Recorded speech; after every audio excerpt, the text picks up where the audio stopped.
बलांगीर में आम आदमी पार्टी तरफ अनुष्ठित हो एक विशाल शोभायात्रा।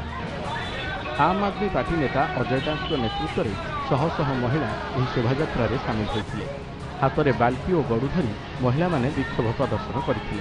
सरकारी योजना अनुजाई लोकों शौचालय निर्माण करने यथाशीघ्र टंका बंटन करने दाबी कर आम आदमी पार्टी कर्मकर्ता मान जिलापाल को एक स्मारक पत्र देते। बलांगीर सहर में आप आश्चर्य हे दीर्घ 2 वर्ष है हजार हजार हिताधिकारी पायखाना लगी म्युनिसिपालिटी कार्यालय आवेदन कर अथच आज पर्यंत कौन पदक्षेप म्युनिसिपालिटी कार्यालय तरफ नियानी म्युनिसिपालिटी के भत्ता लगी जेते थोड़ा आई पायखाना लगी जेते थोड़ा हमर आधार लोग के जेछन हमर 1 नंबर वार्ड रो 2000 टंका आ हम पूरा कुंटाली टंका टेबे नहीं पाए।